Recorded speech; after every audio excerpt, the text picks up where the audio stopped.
What's up? Welcome to a new episode of Movie Schmovie. This is episode number 345. That's 345. My name's Steve, and I'm one of the co-hosts of the show, and I'm joined as always by Ron. Hey, John. I'm never not amused by the approach that you take to your names. It's like sometimes it's drawn out. Sometimes I don't even hear. It's like John doesn't even get a full syllable out. It's just like a little like a. Well, last week we kind of went overboard with it, and we're trying to do like true. It's like within this franchise of Movie Schmovie, we're trying to do a little quick course correction. So we're scaling it back this week. Very reserved. It leaves us someplace to go later in the episode as we talk about all these hot topics that we've got. Hot topics. There you go. I think it's Hot Pockets. Let's go. I like it. So yeah, today's episode we're going heavy in the genre. On this episode, we've got John was able to check out Thor: Love and Thunder on its opening. Well, we're recording this on a Thursday evening, so opening day with the early screenings, and then we're going to get into the wrap up on. Oh, actually, no, that's going to be the new section. We're going to have a new section that we're going to talk about called required viewing. We're going to be talking about the new series, The Responder, with Martin Freeman, and then we're going to go back to back talk about the season 3 and season 4 of The Boys and Stranger Things, respectively. Now that they've both wrapped up their runs, and for those portions of the show, we will try to kind of give a heads up. We will go into some spoilers for each of those shows and their respective seasons that just ended. But we'll try to also maybe mark it in the notes for the episode. If you want to kind of take note of those minute markers, we can probably give you a heads up so that if you want to fast forward without spoilers, you'll have an opportunity to. Before you go into Thor, John, was there any news or any kind of trailers, anything that we wanted to kind of run through real quick? The new David O. Russell movie, Amsterdam, has a trailer that is just fantastic. And I've seen a lot of people sharing this and saying, oh my gosh, this looks great. I think that this might be related to the fun people had going to see Top Gun, just in the sense that there's like a star power aspect to this movie, and the way the trailer unrolls the cast list is sort of tantalizing. And I mean, I think David O. Russell knows how to do those low angle shots of people walking down a hall with cool music, and you know, like problematic man, it might seem, and I don't know how much I really know that's just him having like emotional problems and how much he's an actual like asshole to work with. But I'm always intrigued by his movies, and if he is a problematic person or a messed up person, I feel like sometimes I relate to that through his work. Like his work shows like human behavior at a certain kind of extreme that he allows it to be sort of funny and emotional at the same time, oftentimes, the way that people can be awful to each other, you know? So, like, I don't know. I think he's a guy who's, I'm always intrigued to see what he'll do. And I think that the last movie he made, was that Joy? Was that the one with, was that what that was? Was that the name of that one? Yeah, I never saw that one. That's the one of his I've never seen, so I probably should check it out. But it didn't. You should check it out. Interest me that much from the trailer or from what I heard about it. But no, I'm always, especially when he's got this kind of great cast. And you know, I'm one of those people that still likes American Hustle. I know people seems like the general tide has turned against that movie, but I still remember a lot of great moments. And you know, Christian Bale is always doing something interesting. So yeah, I'm looking forward to it. I'm a fan of that too. Yeah, that trailer looks really good, and it's kind of been like a weird that movie's kind of had a couple name changes over the run of it. Like it's kind of the secrecy around it in terms of even what it was about. Like details have kind of come out very slowly on it, but it's cool to finally see a trailer and really truly get an idea of what this what it has to offer, you know, in terms of the cast and kind of what roles they're playing, but also just the story sounds really kind of interesting, and it sounds like it's going to be very entertaining too. So wasn't it called Dead White Man in a Box like just a few days ago? Right. I feel like I heard about recently, it. Yes. Yeah. And at one point I feel like it was called like the name of his character, the doctor character. At one point it was like called his name. Dead White Man in a Box. That's the plot of Django. Like if you guys ever saw Django, that's actually the plot of that movie. It's just a dead person, right? And Django goes into the bar. So that's wild. Yeah, there was a couple other trailers that were sending around. Oh, Clerks 3 came out. The trailer for that looks. I'm really excited for that. It just looks so. I don't know. Like the word coming to mind is sweet, but I don't know. I just really kind of feel very excited and Looking forward to that one for sure, especially since everybody's back to have some part in it. It looks like everybody from his stable of actors that he usually works with. What else? We said that one news that you sent around. One of us sent around. I can't remember who sent it. The Duffer brothers, speaking of Stranger Things, kind of announcing that they're going to have that production. They're having like a production house under, I guess, in a co-production with Netflix. What is it called? Upside Down Pictures or Upside Down Production Upside Down Production or something.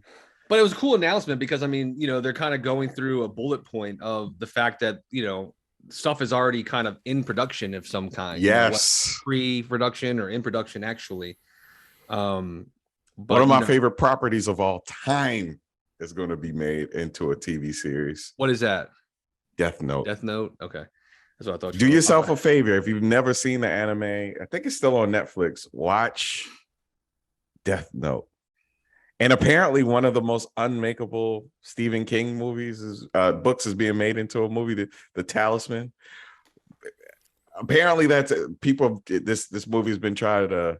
I don't know why people would say unmakeable outside of the fact that it's a long book. It's a co-write with Peter Straub, another horror author, and I do think it's like a fantasy tale, like with like dark fantasy, but it does probably have a lot of world building involved in it that is a daunting task for them to try to distill it down to a movie. So the idea that it's a Netflix series fits, and it also fits the Duffer Brothers brand at this point, right? To do a Stephen King, Peter Straub project. I think because it's been in production now. I think that's part of it. Because I've read like some article that said that like for 30 years they've been trying to make this show. This movie. Yeah. And it's cool that Duffer Brothers are taking it on because it's one of those things like Zack Snyder was like, look, I'm gonna make Watchmen. I kind of like the idea that say what you will about that movie, he tried. And the Duffer Brothers are gonna grab this book that apparently is supposedly unmakeable, but you seem to picture it being, it seems like. I guess what I'm saying is I don't know why there's books that I think are unfilmable because of the way they're written, and this isn't one of those books. It doesn't feel like one of it's those. More just it's a lot of story, and it's pretty in depth. So I do think that's probably what they mean. And also when they say unfilmable, I bet there's a lot of attempts with a story like that to get it into a package that's cost effective because as much as we'd like to think, it's a beloved book by these important authors, it's like that's not enough to necessarily guarantee not so much an audience's interest, but a studio's commitment to spend hundreds of millions that they will spend on something that's based on IP or that's based on a superhero or something that people know. So I think that maybe the Duffer Brothers are the brand name that would be able to, the same way that like Mike Flanagan can take something and kind of make a sort of unlikely thing happen. I feel like it's funny that it's the Netflix thing, but obviously Netflix wants to stay in the Duffer Brothers business, and they probably it's just cool to hear what kind of projects they might take on now.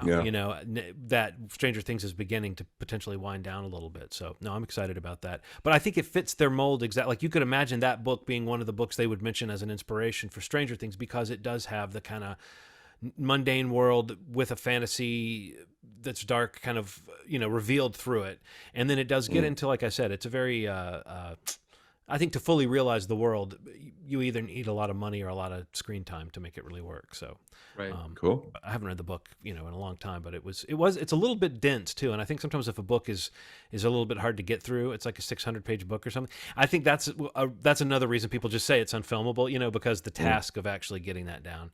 Gotcha. What was the movie? The Dark Tower? Was that the name of the movie they finally made? That's another Stephen King property that has been attempted to be turned into several different things, series, movies, a trilogy of movies, a television miniseries, and it's like they never cracked it until they finally made this movie that didn't seem like it satisfied anybody's hopes, really. Yeah, so didn't seem like anybody. I hope this goes a different way.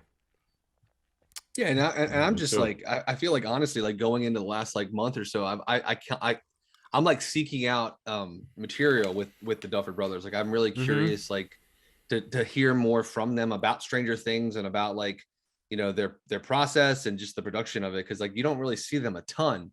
And in the last couple of weeks they have been a lot more available, it seems, and some stuff is to come out with them. And not, obviously this piece of news, but because I've always wondered, like, what else are they doing? Like, since Stranger Things launched, whatever it was 6 years ago, it's like, or 7 years ago, whatever it is, like, that's kind of what they're known for and tied to. Like, they don't really have, there's not really much else that they've kind of attempted to do. And obviously this is something that takes a lot of time, and they're very much involved in writing and directing the majority of the episodes of this series. But like, it's kind of cool to hear about, in whatever capacity or their availability is going to be for these titles that we've mentioned, just that, they are kind of reaching out and tying into more of these kinds of titles or these kinds of properties that are, based on anime or based on like a Stephen King novel, or, they also mentioned like a live stage play for Stranger Things and like a Stranger Thing live action spin-off series. So what will those things be to be able to keep that brand? And we talk about IP on the show a lot, but like, Netflix, if you think about Netflix's IP, like, it's Stranger Things, like that's the one that really has created branding, merchandising, all that kinds of stuff more than any other show that they have. And I think that, for them to make that announcement, it's a cool thing that that's an investment in those brothers and the brand, and hopefully that world of Stranger Things, and how else they can kind of come up with, to branch it out and kind of keep it going. Because obviously Netflix wants to keep that going, because, in 2 years, it'll be, the core story will be over. Just a cool announcement, for sure. I want to come back to that subject. Of spinoffs and expanding the universes of these sort of successful shows like Stranger Things and The Boys, because both of them are talking spinoffs or actively making spinoffs right now. So when we get into I do want to remember that thought, because I don't, anything I say could be kind of spoilery with Stranger Things. Okay. Are there any other trailers or any other news that seems worth mentioning? No, I think I'm good. If you want to, Ronald, are you okay? Yeah, I'm good. All right, well, I will jump into some brief thoughts about Thor. We can treat this like a Mighty Minute type thing, and I open the floor to any questions that you two have. I'm going to leave out the part of this conversation where I react to the criticisms and the reviews that I've been reading and the kind of hype around this movie, and just talk about the movie. Because I realize so often with a Marvel thing, on top of the thinking about the franchise and thinking about all the components, there's this piece where you're sort of reacting to the conventional wisdom about the thing. Everybody loves it, and you want to say, yeah, it's great. Or you don't think it's as bad as people say, and so you come in going, people are saying. So I'm trying not to do the people are saying about this movie.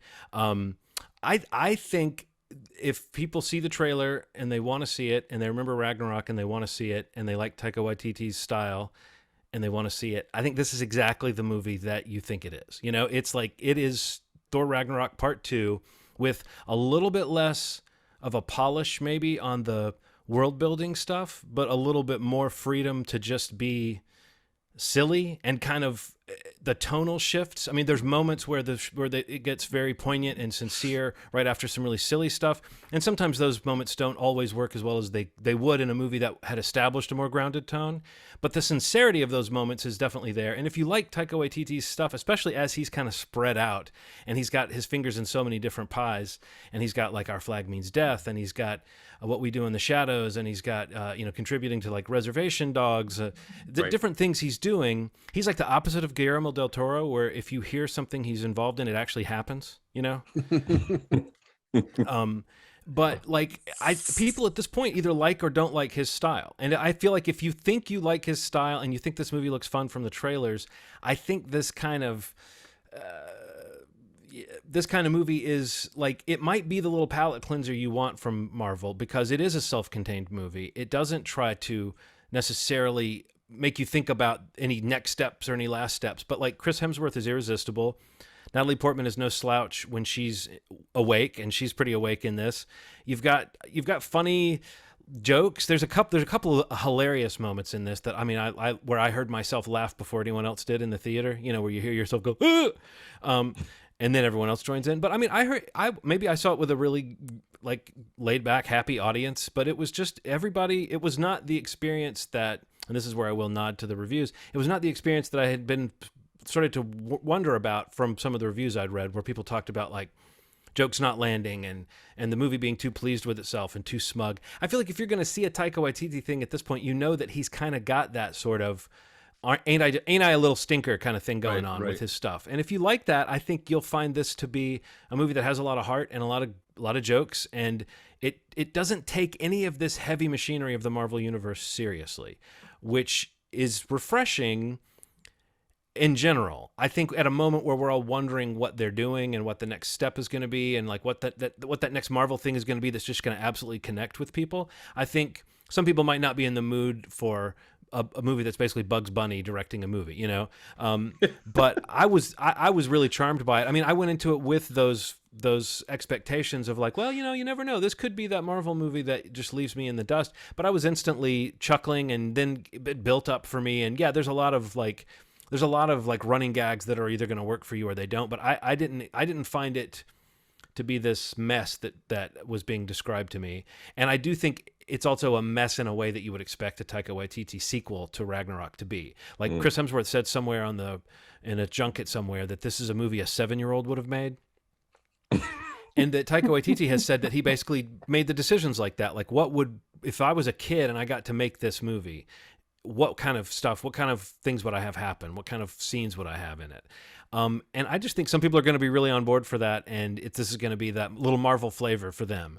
But I think maybe people who want it to be more heavy or want it to be more serious, it might. I mean, but again, I think these people are already Taika Waititi fans or they're not. That seems to me like it's the real deciding factor of this. Do you like his kind of light, tone-shifting style? You know, sweetness and humor and silliness, and maybe it feels like you got the actors when they were rehearsing and not actually acting, but I don't know, it feels, that looseness to me feels a little bit lively in this world of these movies that can sometimes feel so drained of like the human element, you know. So no, I enjoyed it. And also my increasingly cynical and hard to please 14 but going on 15 year old son also dug it, and he was just this morning talking about how Marvel will never be as good again after Endgame. He had a whole rant on the way to he's doing this little work thing where he was just kind of what we've been saying is like, how are they going to top what they've done, and should they be trying to top themselves every time out? And I think this movie kind of says, you know, if you get Christian Bale to come down and do something memorable, and if you get Natalie Portman to come back and give her some fun, like you can rely on Chris Hemsworth to carry a movie like this. And you know, it's just good fun, and I stress how self-contained it is. It really did get to the end and feel like, oh, okay, you know, they're hinting at things that might be larger, but this movie doesn't make any claims. All it really tries to do is pick up the thread that you remember from the end of Endgame, which is that the Guardians of the Galaxy and Thor are hanging out. That's the only real connection that this has. And I will say that maybe this is a spoiler to some, but I just feel like I need to say it because I'm glad there's no Loki in this movie either. So that's like, I like it when they stave off the inevitable in these things, you know, like, you know, at some point those two characters are probably going to be on screen again together, but this gets to be a Thor movie where Loki sits out. So anyway, Taika Waititi, you love him or avoid him, but don't go just so you can hate him if you already know you don't like him. Where does it like, with again, I know you just saw it, but like in this whole phase 4 of it all, for the films at least, where do you kind of place it in that realm? Amongst those films, I mean. I felt, you know, I enjoyed, you know, I haven't done this yet. I don't think we've done this yet. Like, we haven't, and I'm just asking for like a quick take. Saw it. Like, I'm trying, because it's hard to think of it without thinking of all of them. It's like there's Black Widow, there's Shang-Chi, there's the Eternals, there's Spider-Man. You know, I like the Eternals more than most people did, but even I understand why that movie didn't connect with people. And I kind of feel the same way to a lesser degree with like Multiverse of Madness. I feel like a lot of people like that one okay, but there was still a general feeling that it's not what it could have been, and I still felt like I enjoyed it for what it was, maybe more than some did. So I feel like this is another one that I'm putting in that category. I really enjoyed it for what it is, that it's this kind of shiny, you know, silly, fast movie. So how confident did I feel that people around me were enjoying it? This one felt a little bit stronger than Multiverse of Madness. So I would say this is like it's in the middle, honestly. I think that maybe Shang-Chi is the winner of the bunch somehow. Or no, far from Spider-Man, No Way Home is the big winner. Shang-Chi might be next. And then I would say this is like in the middle with Doctor Strange for me, of like it's fun, and I think the audience was more into it than they were with Doctor Strange. It doesn't do anything like some of the crazy stuff that Doctor Strange did that just left people behind. This is a little bit of a linear story. And I haven't really mentioned Christian Bale too much yet, but a lot of the fun of this is seeing him, like, you totally understand why he took this part. The scenery chewing that he does is fun to see. And the hype about Gore being like a villain that has a little bit of heart, that holds out too. So awesome. I guess it'd be kind of in the middle. It would probably be like, maybe just ahead of Doctor Strange in the middle of the pack. Okay. Gotcha. Cool. Ronald, I could tell from your face you haven't warmed up to the Eternals.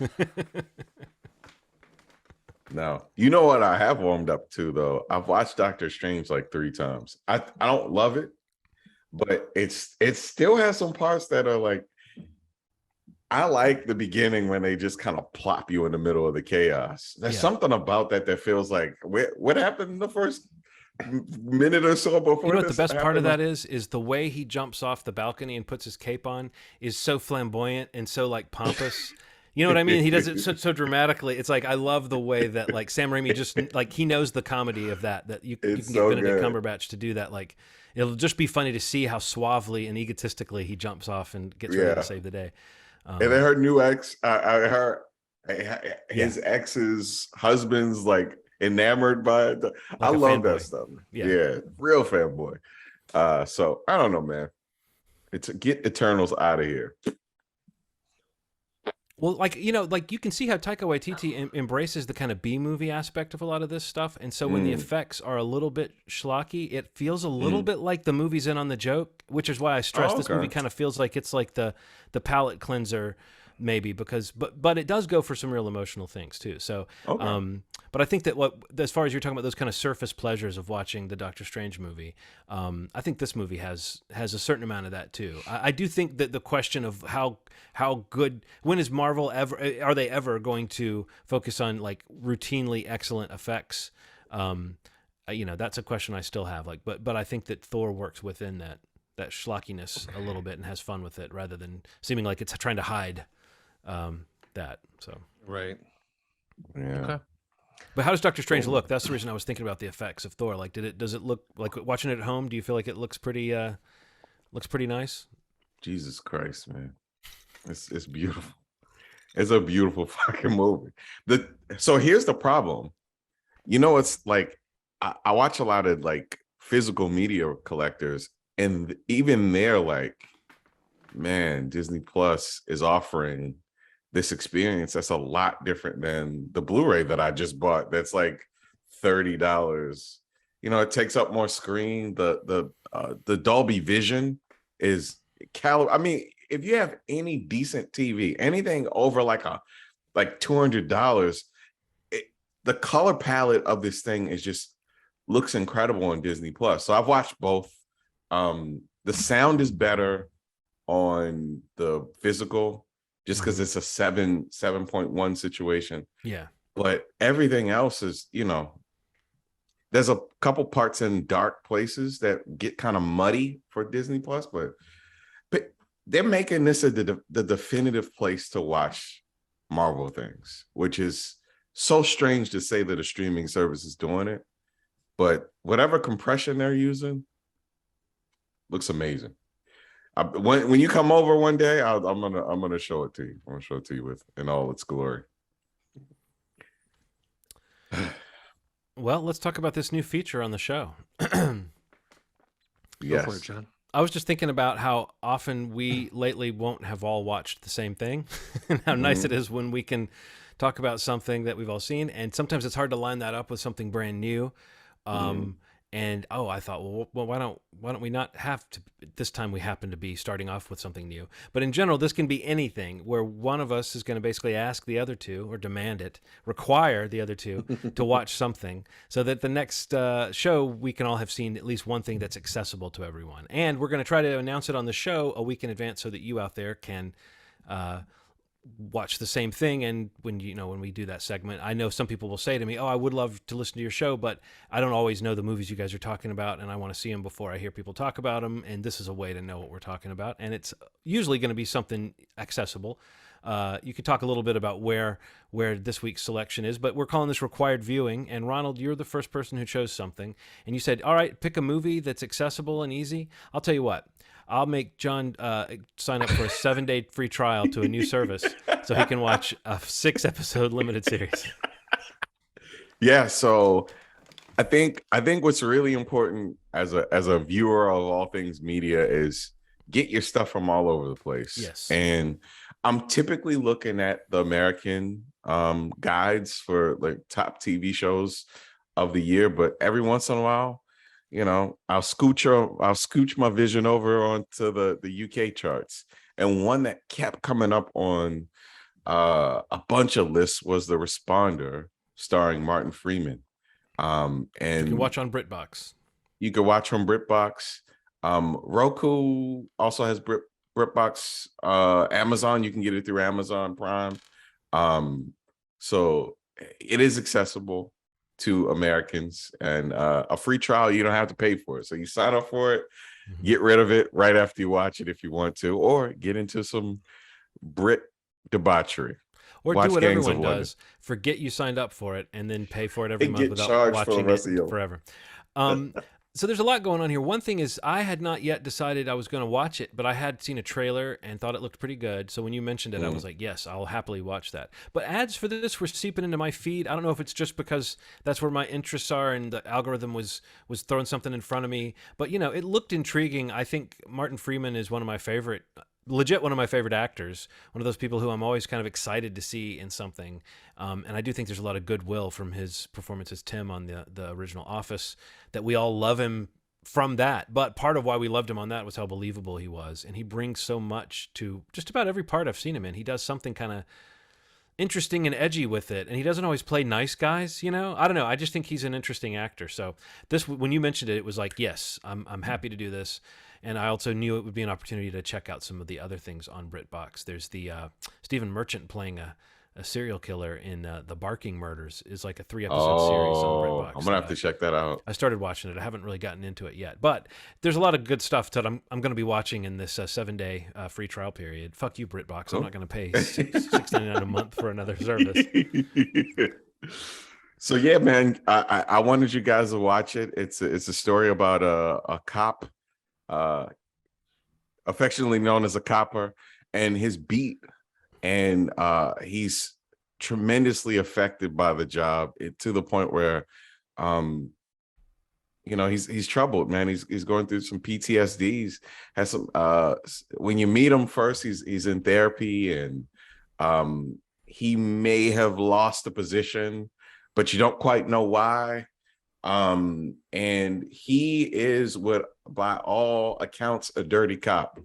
And I'm not going to say why, but coupled with that is the idea that he is put into a position because of an accident where he has to help a new recruit that is very by the book.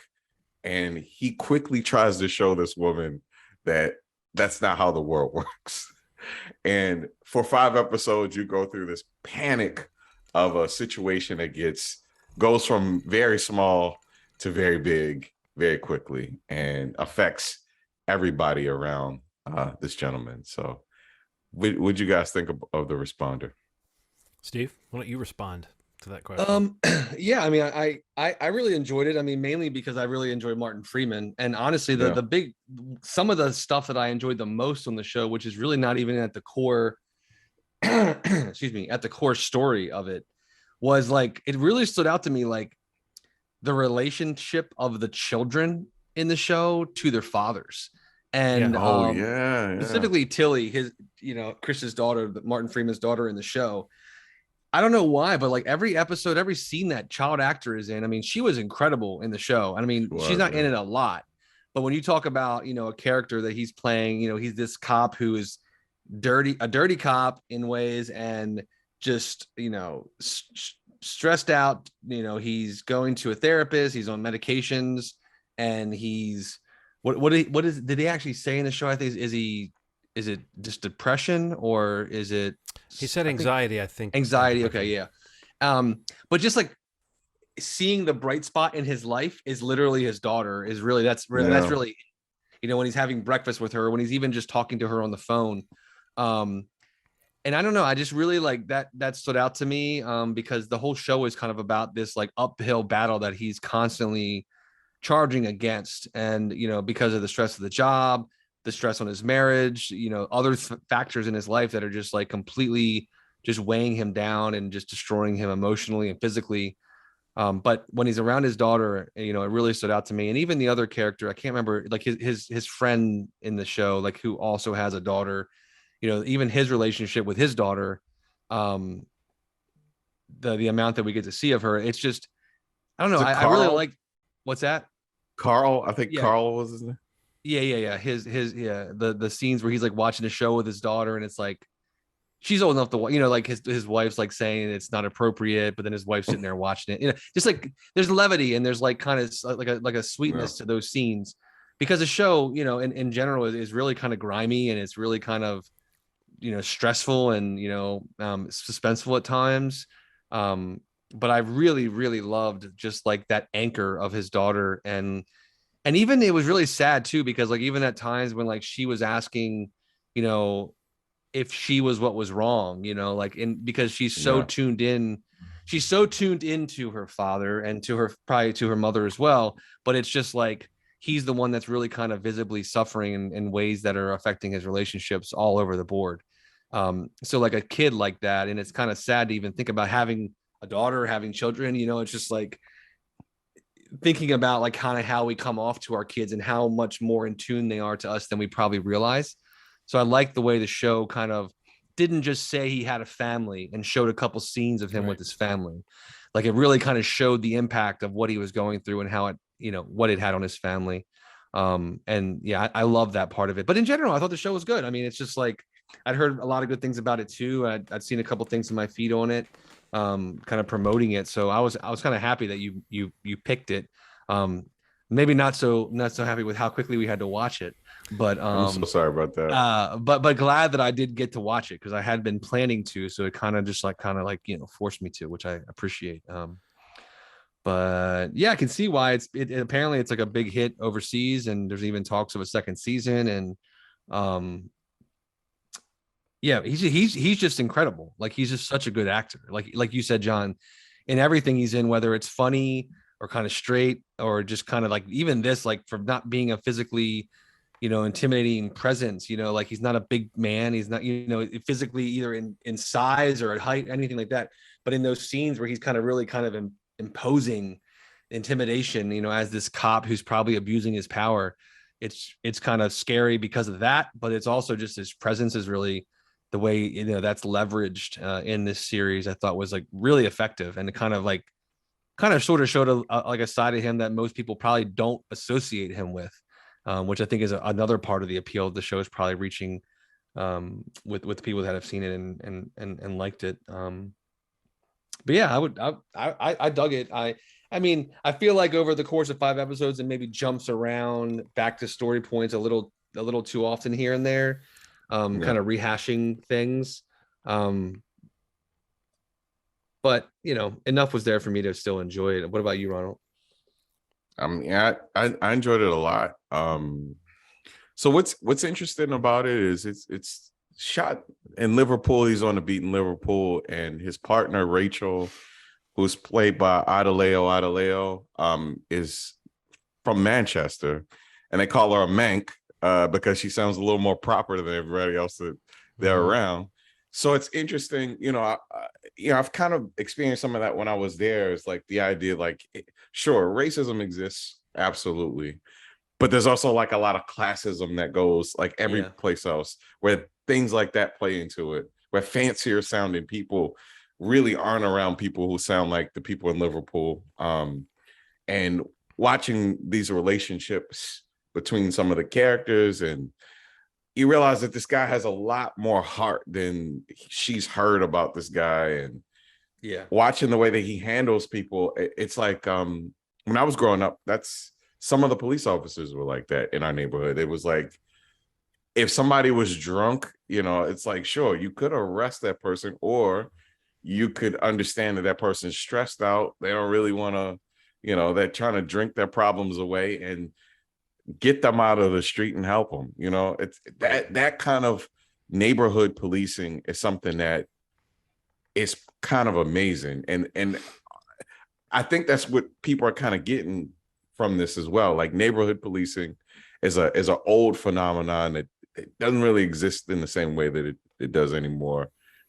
And well, the name responder refers to the fact that first responder is his role, which may not sound like a big distinction, but when you think about what that means, is he's the guy sitting in the car waiting to get the call to go to the place to do the thing. So he does kind of have people that he sees on his beat, people that he knows. It's not quite the neighborhood cop, but I mean, it reminds me of The Wire used to talk about that, or used to show the distinction between, for McNulty anyway, that like when there was a season where he ended up kind of busted down to being a beat cop, but you saw that he was kind of enjoying it because he was walking down the street and talking to people sitting on their stoop and shit like that. And again, we don't really want to romanticize police work or what cops do these days. And I don't think The Wire was ever trying to do that, but I do think showing like the challenges of the job, it's still a legit interesting role that a person's trying to play. And I think the responder, honestly, it skirts that feeling of like, not cop worship, but it does, like, it is taking you down the road of, like you said, Ronald, starting with a cop who you just assume, like, all of your negative assumptions about policemen right now are coming to bear. And then you watch this show and they do start to show you like the real person behind that, and you can decide how corrupt he is. But there's a way in which the show almost seems like it's kind of saying, see, he was right to do the things he did, but it's not that simple. And so it's an interesting moral place that the show kind of puts you, because we aren't really in the mood for a hero cop story, and this is not that. But you do see that there's still some, like you said, Ronald, there's a legitimate attempt on his part to do what's best for the people that he comes into contact with. That maybe that's not to a person, but there's definitely people he has chosen to be like, I'm going to try to help this person because no one else will. And it doesn't always work out for him. It kind of reminded me of Breaking Bad, the sort of escalating tension aspect of like really spending time in this feeling of, oh shit, I've got to do this now. This has gotten more complicated. Now this person's gotten involved. All without a gun. It's funny. I was just thinking about that. I was just thinking about that watching this show. I feel like I was watching something before this that was a similar thing where I just realized, oh yeah, this is a British thing, so there's not going to be as likely to see people pulling a gun. But then watching this, I definitely thought about it. How many people would be dead on an American version of this show just because American shows have to have that moment where someone's standing there and then they suddenly get shot. And whereas on this show, you have to actually walk over to them and hit them with a stick. Or a hammer. Or a hammer. And you can walk, and there's time to get away. If they're walking down a dark street and they have a hammer and you can see it, you've got time to like turn the car around and peel out. But no, you're right, Steve. There's a griminess. There's a griminess to this, and the sweaty quality. Martin Freeman, I don't think I've ever seen him play somebody it's not quite like the way your nerves feel watching Uncut Gems or something like that. But it is a very nervy feeling of just, I want him to settle some of this stuff and go home and get some rest. But yeah. One thing I want to say too, that like there's one little Tim moment that was an Office moment. Do you remember the moment where he's in the house with the dead woman and I guess it's the coroner that shows up and says, is this her? And Martin Freeman doesn't quite look at the camera, but he does stop and kind of look up, and he almost does a Tim look at the camera of like, can you believe this asshole just asked me, is this her? But it's like, that was one of the only funny moments in the whole 6 episodes. But I was amazed at that fact that they did get a few little laughs in there, even though this is not a comic turn. And I'll say one other moment I really liked. I liked the guy at the desk. You talk about like the reveal of different parts of the story. Why did he leave the force? We just assume he's corrupt. Then we find out the person that kind of drove him out may have had his own motivations. There's a scene where that guy's in the police station and he's talking to the desk sergeant or whatever they call it. And the dispatcher or whatever. And that guy, the way he defends our lead character in that moment is something we haven't seen in the whole show up to that point. We haven't seen anybody really say, no, actually he's doing some good stuff as a cop. Like, I feel like those little moments feel like reveals, and it's one of the disadvantages maybe, Steve, is like you said, it's a little stretched out at 6 hours or close to it, 5 hours. but you do get little moments like that are allowed to breathe. And I think that's maybe the trade-off. But I made a note of a couple scenes like that where I was like, oh, this is that type of show where you have the little moments that are the kind of details, the kind of interpersonal stuff you were talking about, Steve, that just makes it feel slightly different from something you've seen before. Because face it, we've seen a lot of cop shit, and you might say, why this? And I think the feel and the kind of emotional depth of it is the real answer I would give to that. Yeah, for sure. I kept thinking Ian Hart was wearing a wig. The guy who plays Carl. Yeah. His hair was crazy. He just looks older than his hair. And I kept thinking someone was going to like grab his wig and pull it off. But then I realized, no, that was never even a part. That wasn't even like, we weren't even supposed to think anything about it. That's just Ian Hart's it's just hair. Wacky hair. And I know that he put his finger into a socket. Yeah. Like he just. Or like he said, he went to a place and said, give me the Gene Wilder. Yeah, that's what it's looking like. It definitely. And I know I really shouldn't talk, but no, his hair is nuts, man.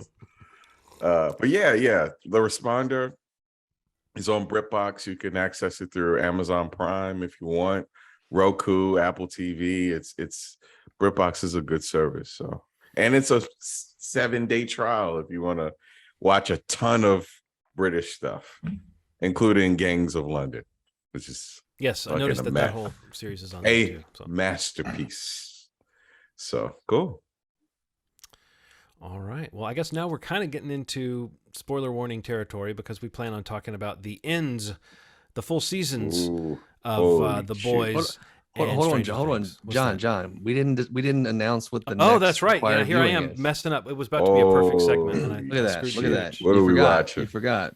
Yeah, what's our required viewing for next week's episode? So I'm gonna go with something that is only something that I've been meaning to watch for years, and it's timely only because the day that we record this podcast, James Caan passed away, and I've always wanted to watch Michael Mann's Thief, and I've never seen it.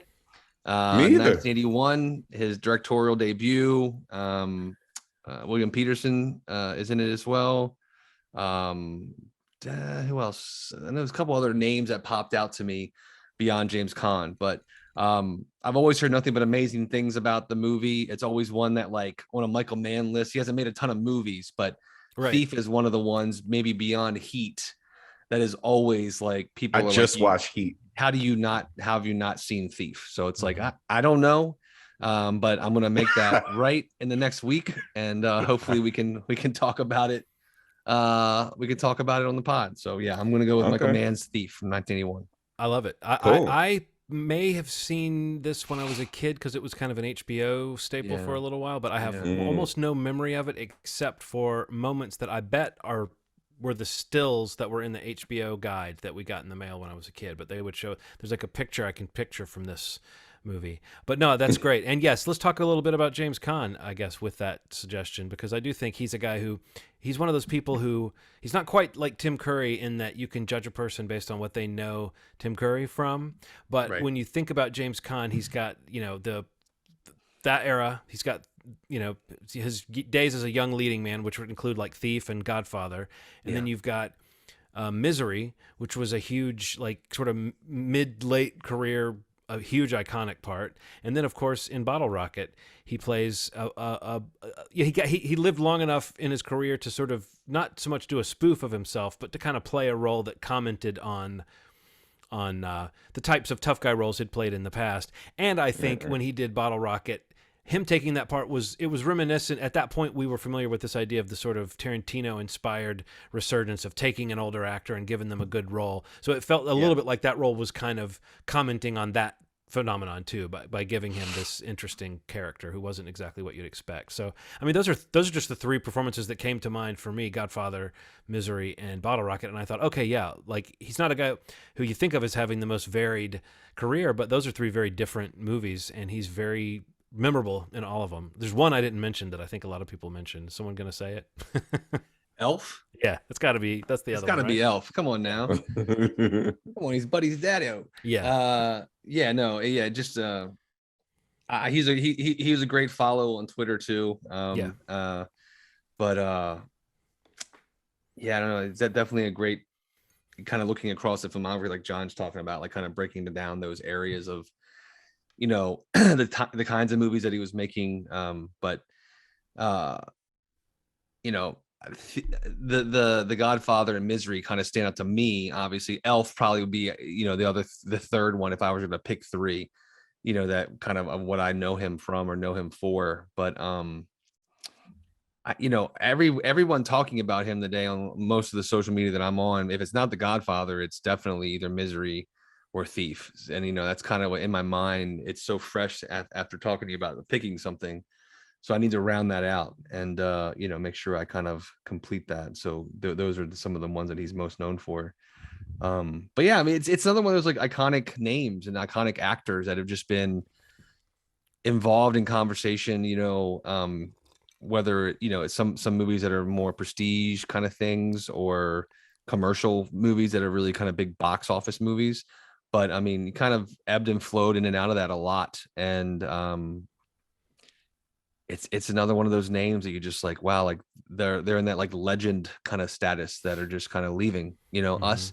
And it's kind of crazy to kind of look at a filmography like that and just kind of look at all those bullet points of like iconic movies that I think most actors of the last 10, 20 years would struggle to even hold a flame to, you know. It's just like, it's crazy like that, you know, movie stars like that just don't exist anymore. And he was in, I don't know, like a poster boy, you know, or movie star in that sense, but like the movies that he was in, you know, there's definitely a history to them and movies that just have like just an iconic legendary feel around them. I feel like there was one that I always thought about when I was younger, seeing with my dad.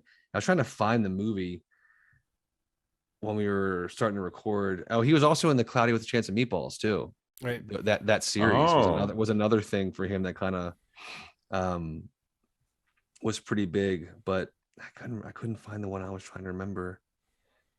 But yeah, I don't know, just another legend, just, you know, gone. Yes, and yeah, you still, you know, 82, which that's a good long life, but you still can have a lot of good years left. So that does seem young. You know, I could have believed he was older than that just from the life he's lived, but I guess he was pretty young when he got started in the late 70s or maybe mid 70s. The one I was trying to remember, Alien Nation with Manny. Oh yeah. Alien Nation. Holy hell, I haven't heard that. I haven't heard that name in a long time. Didn't they have like a spin-off TV show? There was a TV series, yes. He's in the movie though. Yeah. I always loved that movie. And I actually liked the TV show too. I remember watching it all the time with my dad. That was like one of those ones we watched. But kind of a weird one, but yeah, him and Manny. Wow, I haven't heard that name in so long. Well, there you go. I'm gonna check it out. Now I'm looking at the full list to see if there was anything obvious that I missed. But I mean, he's got a ton, man. There's so many. All right, we got to get moving along. We got to get these the boys and Stranger Things. There's gonna, you know, I don't know how deep we're going on this, but both seasons kind of wrapping up. You want to start with, I guess you said maybe the boys first? Yeah, I guess so. It doesn't seem to matter, but you know, Ronald, you were the person that put me on like the boys train this season because you were excited when we got access to season 3, and I think you and your lovely wife watched it all in a rush, and then I kind of got into season 3 and then realized, I never really finished season 2. And so then I stopped and went back to the beginning of season 1 with my wife and rewatched season 1 and season 2 and then all of season 3, and was so high on the boys. And it's like, we're finally doing this segment. And then Ronald says, you know, I don't feel like talking about it. I'm like, I was like, so I just want to know, like, is there a story there? What? Yeah, man, like for you, I think what's happening is like, we're getting to a point where we're getting access to all this stuff, and I have to watch it within an allocated time. And then after that, I'm done. I'm done with it. It's a weird thing. It doesn't mean that it's bad or good. It's just a lot of shit to watch. And I think I just got to the point where, so here's the good part about it. I actually rewatched the finale, and it kind of got me juiced up about talking about it. But yeah, I think I'm going through this like content fatigue. We're like, we are blessed, man. Like we have access for the listeners. We have access to a lot more than we did when we first started. And this is just through the efforts of, all of us just kind of putting some positive energy toward it.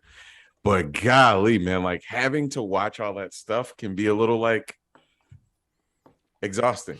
But what other show would I want to be exhausted on than The Boys? I think that this show is like, it's taking everything that we know in the hero universe and kind of flipping it on its head. Like even taking iconic stills from comic books and even messing with it. It's pretty amazing that it takes everything that we kind of. This is not your kids' comic book show. This is not, you couldn't show this to somebody under like, 12. So this is like one of those things. It's an adult thing. Yeah. I mean, some people are showing it. I just see people in middle school watching it. It's like, my son watched it. But it's just one of these shows that it has so many iconic moments that are, iconic, especially this season. It's an interesting thing because it does a lot of things. Like I think one of the reasons why I watched it and then kind of forgot I was watching it. Like I don't even know if I've got all the way to the end of season 1, and it wasn't out of not liking it. I just feel like when I started watching it again recently, it really felt like, oh, I'm much more in the mood. I just think culturally, it's like it's having a real moment right now. A lot of the stuff they're doing with the character, people should know, it's basically just a superhero story. It keeps it pretty simple. All superheroes in this world are seemingly caused by this one thing. And they're sort of corporate-owned superheroes, or at least that's the one way to really succeed. And so it kind of, you could see it as a poking fun at corporate culture or the corporatization of like our escapism, and you could see it as commenting on superhero trends in movies. And like Ronald said, it satirizes specific moments and characters and plot lines. But what it does politically is so, especially in the new season, is so bold and so like the fact that the main protagonist on the show is a kind of, well, there's a couple of main protagonists, but like they're all conflicted, but that you do have some people you genuinely think are good. And so it's easy to tell like who's bad. And the Homelander, or just Homelander, is he's the bad guy. He's the big bad of the show, but he's also in some ways kind of the main character. He's kind of the brand recognition of the show. Like his image is kind of what you picture, and he's basically your dark Superman. And watching him sort of continue to succeed, surely that can't keep going. Like, I wonder how many seasons this core show is designed to go, because it kind of seems like it's the Homelander show in some ways that, like, I don't know what you could do if he was not in the picture. Like, somehow it seems like the show would not quite hold. And then, of course, you've got Carl Urban as Billy Butcher, who's like a guy who hates all superheroes, and that's just kind of for his own reasons. He wants to take them all out. It's a pretty simple setup. And the boys of the title are a gang of kind of anti-superhero. Like it's like the A-Team, except instead of helping people out of a tight situation, they try to take down superheroes. But it's like, and they intermittently have help from superheroes. So it's kind of a superhero saga, but it's also kind of not. And it's kind of about superheroes, but it's kind of about the politics of our moment. And Homelander just became Trump in the new season. Like there were so many direct references, and it fit like a glove to what this character has been. And I found that so funny. And I even saw people writing about this show saying the show makes fun of both sides, and some right-wingers were apparently coming to notice that Homelander is like a satire of right-wing values in some ways, and he's the bad guy, and people were complaining about that. And I saw where the creators of the show said, we don't really play both sides. We just make fun of both sides of our political system, but it's always from a leftist perspective. It's like they make fun of liberalism, but from a far left perspective, not from middle ground making fun of everybody. And I think if you kind of get that, and if you can get down with that, and if you can take the blood and the gore and everything, this show really is doing some really sophisticated, like, again, kind of rewarding things if you jibe with its politics. But just in terms of what it's trying to do, like, it makes a lot of these other superhero properties that are out right now, and especially the television shows, feel like they aren't really taking anything on. And not that you expect, like, the Marvel series that are intended to be family viewing to be the same thing as this. It's just one of the reasons why this really clicked with me recently, and why this like jumped to near the head of the pack of shows that I'm into, was just because I felt like I have been kind of starved for somebody who's actually playing around with this superhero stuff and doing something with it narratively, like making people's powers have a sort of conceptual heft. There's a lot of like body horror associated with what powers can do to the person who's the victim of them, but also the person who has them. I don't know. It's just, there's so much going on with it that I think that it's remarkable how much of it works. Not all of it quite works, but it's remarkable how much of it does. And it's just like, I got so into it this go round. I was really glad you kind of reminded me, oh yeah, we have the whole third season, but then waiting for the culture to kind of catch up, because there's episodes you kind of want to hear people react to in this season. But Steve, you said you kind of caught back up with the show for this segment, right? You hadn't watched season 2. What was that like, kind of crushing through all of it in a It was amazing. It was amazing. I mean, like, I loved the first season, and I don't know, I think in the when season 2 came out, like kind of in the beginning, early phases of like this whole COVID era that we're living in now, I remember like people being like, oh, you're going to love the new season. Have you watched it? And I just kept like putting it off. And like kind of Ronald mentioned earlier, like just this complete onslaught of what you can watch, and especially what we were able to get access to. That was right around that same time we started really making those efforts, so like at some point I just never watched the second season of it. So when you guys were talking about it earlier, on this podcast, past few weeks about the first couple episodes when Ronald was talking about it, like I hadn't even that's when it clicked, like, oh my God, I never actually watched the second season. So like I went through over the last like week and a half and watched the whole second season. So for the most part, I was kind of timed right to the third season's run up, because like I watched episode 7 last week, and I watched episode 8 right after it, just so that we could record this week, because the finale is coming out like right around the time that we're recording this. But I mean, like everything you said about just the way, the politics of it all, and kind of the way they approach that, and also just the way they approach like so much of what we talk about on this podcast in just terms of like just the IP of superheroes, like whether it's WB or DC or Marvel or Disney, like whatever's happening with what is like the guts of the culture of superheroes comics, but specifically superheroes on like TV and film, like that part of it, really kind of, talking about what they're doing there, talking about like how they're doing it in this world with this corporation that kind of oversees this core 7 of the superhero leadership that we know on the show. But I thought all that stuff, like with the Dawn of the 7 this season, really kind of, I'm so fucking immediately talking about the Snyderverse and like, the director's voice and like what that process is and the cut and all that stuff. The director's, all that stuff was fucking hilarious.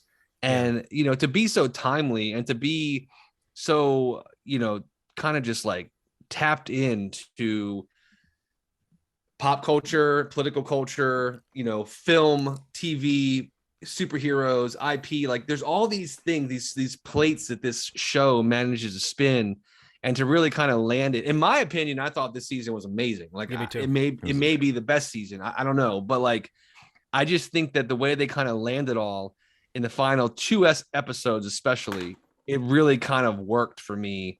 And like you said, John, like it really did become something where like, it's all I was thinking about. Like it's kind of rose at the top.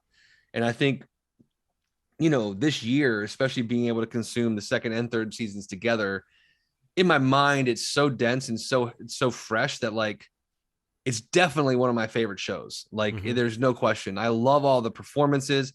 I love Billy Butcher. Like I love Carl Urban, what he's doing on the show. He looks more like a drawing than any other actor, like him in that role. There's moments where he turns and kind of grins, and just the wrinkles in his face. Like I don't know what it's like. They tap into something with him, or he knows what he's doing. But like, I mean, he's such a fun actor to watch, because he seems to know exactly who he is with regards to the kind of properties he takes on. Sure. But yeah, so much of that Billy Butcher, like why I love him, I think comes from like, oh my God, Carl Urban must love this great part. He's just exuding joy at playing this character, because he gets to be like, there's moments in the new season where he gets to be a badass, but you also see how wrong it is what he's doing. And it's like, what other show gives you that pleasure of like, this is giving me all the genre thrills that I want, but it's also given me this really queasy feeling underneath it that other shows and movies, I don't see them letting you feel that way about the characters. Like there's really not they're pretty much all gray on this show. There's a few people that are pretty good,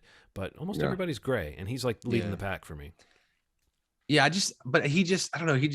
I mean, him and Homelander really are like the kind of, I guess, especially in the season, kind of standouts. Mm-hmm. I think Starlight was really great this season, Aaron Moriarty, but like Anthony Starr, the performances that he's given as Homelander is incredible. But specifically, like Billy Butcher's like performance is really kind of works so well because we get to see a little more of why he is the way he is, and why this, why the chip on his shoulder, why he approached, and then because we get to see that, you get moments of like a bit more of the tenderness that he has, and like, more of those, even though it is a shade of gray, you do get a little more of like, well, how did someone fall in love with him? Like how, and that really resonated with me. And I just feel like, the Carl Urban of it all, like him in those scenes, like when he's talking to his father, when he kind of gets stuck in that mind trap, and he's kind of confronting what happened with his brother, and how Huey reminds him of his brother too, right? And how that really ties him into Huey and his relationship with Huey. Like, I don't know, and even that, like when you have that experience, like even that, he doesn't know how to handle it. Still, he doesn't do the right thing always, and like, it's just not a consistent thing, and I like that inconsistency for that character. It works because of who he is in this world and this group that he kind of runs. But man, I don't know, man. I'm probably gonna rewatch some of the I kind of want to watch it with Aaron, because like you were saying, you watched it with Nikki. Like I just feel like this is a show she would definitely be into. Some of the violence and goriness, I don't know that she would love, but like I feel like the way they deliver it is like so quick, and it's so like it's so effective, and kind of like it's just so, the way it kind of it's so offhanded and just like move on. I love that about the show too. It's just it's great. I loved it. I also like the idea of like the ideologies of, I guess, old characters versus the new ones. When Soldier Boy, I got to tell you, man, one of my favorite scenes, by the way, that's my favorite character this season, just because, I mean, obviously Butcher, amazing, but Soldier Boy cuts through all of that. Like, he's just such a like guy's guy. I love that when he met Homelander, he's like, I didn't think you'd be such a pussy. You're such a pussy. Like, I don't understand. Like you need all this attention, and you need all this. It was like, that is to want to seek he sought this validation through this guy. We'll talk about his relationship to him later, but and then in that moment, he's just like, nah, you're a pussy. We're not the same kind of people. We don't move in the same circles. We would have never been the same. If you were back when I was killing people, we wouldn't be in the same world. I fucking love that idea. And I think that's kind of the Trumpy thing. It's like Trump, if you look at Trump back in the early 2000s, when he was like showing up with 50 Cent and all this weird shit he used to do when he was like in hip hop culture, I never bought it. I never thought it was cool. I never thought it was like fitting into anything. He would show up on wrestling randomly. He wants to be that person so bad, but he's not that person. He's not that person that he imagines himself to be. And I think that's the coolest. The best characters are people that are not aware of that stuff, that are kind of present in the crazy, but like this very like, I'm the coolest person in the room. But well, the funny thing about Homelander is he's right in one sense, in that he is that scary and he is that powerful, but the way that he's like Trump is that that's not what he wants. Like, he wants to be loved, and he wants it to be unequivocal, and he doesn't want anyone to be noticing the bad things. And watching him try to turn every situation into something that he's in control of, and watching him when someone really gets the drop on him, either verbally or, in some tactical way, watching him try to turn it around and be like, I forget who it is he's talking to that says, maybe it's Maeve, but somebody says they pity him. And he goes like, Well, that's kind of funny, don't you think? That you feel sorry for me. I mean, like he instantly turns it around, and it's like so childish. And there's a side of that character that is almost poignant because we know. I mean, from his origin is lonely and not an origin you would wish on somebody. But like that doesn't take away from the fact that he's a total horror show. It just means that he's like, again, it's that great thing, a good villain, a person who you can see their humanity. Even though that's like anathema to him, the idea that he's human, but you can see that he's hurt and lonely, and that there are those handful of moments where somebody seems like they almost get through to him, but he instantly has to turn it into, no, I'm in control of this. And, like he does things at the end of this season. I guess we can maybe get into some spoilery things. There's no, at this point, if you're listening to us, I don't know what to do. Jump ahead. What are we going to say? 15 minutes or something? We're going to talk about Stranger Things too, but we're going to spoil that too. So maybe you're just shit out of luck if you haven't watched stuff. But at the end of the season, spoiler time, everybody have time to get off. He rips out Black Noir's guts just because he kind of can't get over the fact that Black Noir is like, it wasn't always about him. You know what I mean? That like even though he might have someone who's helping him now, the fact that Black Noir maybe didn't tell him some things he knew in the past, which namely is the fact that the Soldier Boy was his dad, or that he was alive. I couldn't tell what it was that he was the most upset about, but the fact that Black Noir might have known that his dad was alive somewhere and that he didn't know who he even was. Homelander takes offense to that and reaches into Black Noir's stomach and pulls out his intestines. And the second season ends with a seeming like maybe Black Noir is dead moment. But and so maybe I feel like this was it for him, but I don't know anything about the mythology of the character. But what did you guys think of that exit? If that in fact was the last moment for old Black Noir? It's got to be the end. Like they can't bring that character back. You think he's done? I think he's done.